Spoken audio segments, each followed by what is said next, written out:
Il dolore passa e le ferite si rimarginano.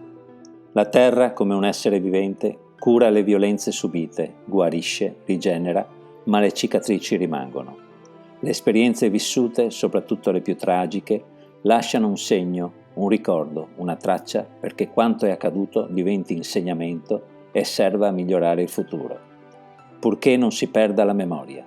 purché non vada dimenticato l'orrore vissuto, purché non venga nascosto l'errore compiuto.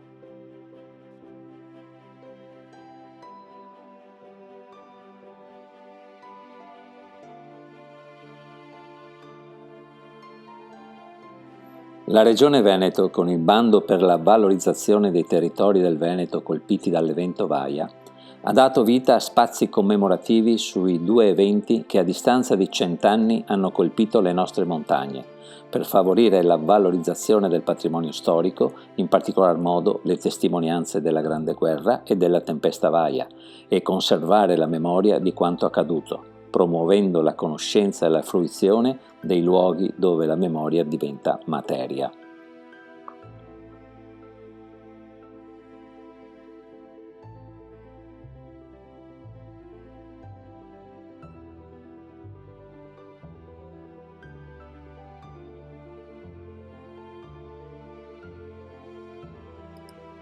CAI Veneto ha risposto all'invito della Regione con un progetto in cui primaria importanza era data al coinvolgimento delle giovani generazioni e del mondo della scuola,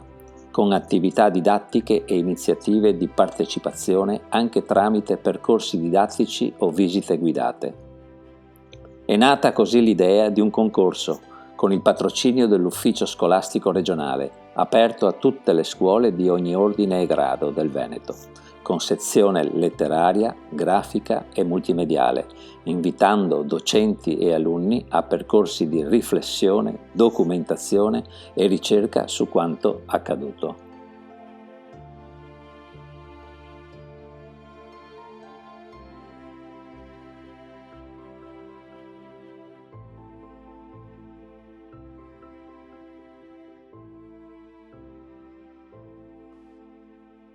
Su questa strada il ricordo dell'evento si è fatto occasione di conoscenza, di stimolo per i giovani portati ad una riflessione creativa, arrivando alla produzione di testi scritti, elaborati grafici, reportage fotografici e brevi filmati, prendendo spunto dalle zone teatro dei cruenti eventi del 1918, interessate nel 2018 dalla devastazione della tempesta Vaia.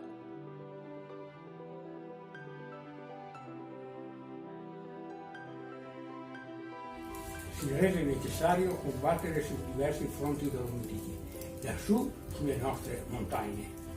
I boschi erano in campo, prigionieri come erano del ghiaccio e della neve.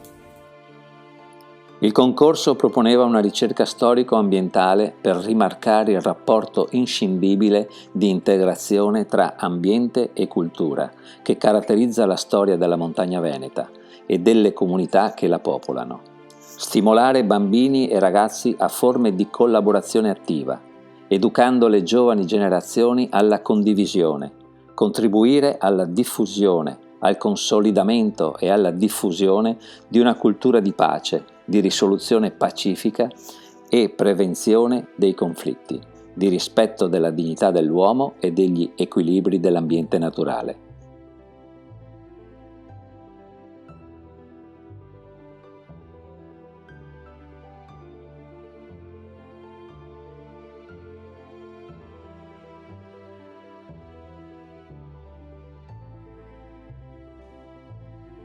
I giovani partecipanti hanno sviluppato le analogie, gli effetti e le conseguenze della Grande Guerra, messe in relazione con l'evento della tempesta Vaia. Hanno saputo narrare con i mezzi espressivi e con la loro originale capacità creativa le esperienze di visitazione di paesaggi e ambienti stravolti, dove si piange la distruzione della natura, il sentimento del territorio devastato, le montagne ferite, scavate, esplose dalla guerra, montagne incise e demolite dall'erosione, i danni della guerra e danni del clima, le colpe dell'uomo, ma anche la speranza dopo la guerra, il risveglio dopo Vaia, guardando insieme al futuro per uomini e boschi.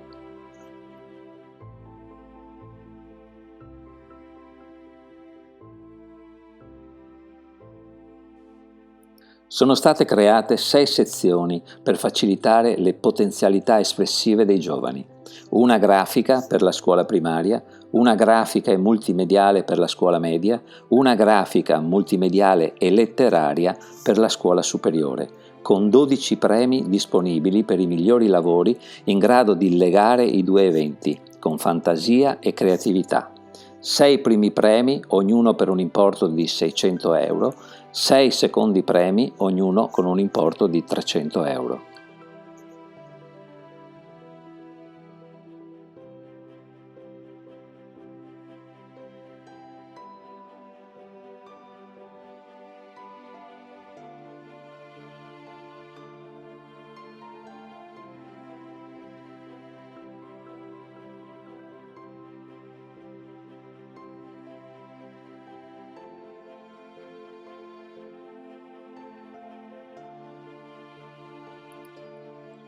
Le opere pervenute sono state valutate da una giuria costituita da 5 persone con esperienza nel mondo della scuola, competenti per ruolo o professione, che ha selezionato i lavori di maggiore interesse per ciascuna categoria, tenendo conto, tra l'altro, della creatività e originalità di espressione, della ricchezza di documentazione, dell'impegno nella costruzione dell'elaborato e dell'insegnamento che lo studente o il gruppo hanno tratto dall'esperienza.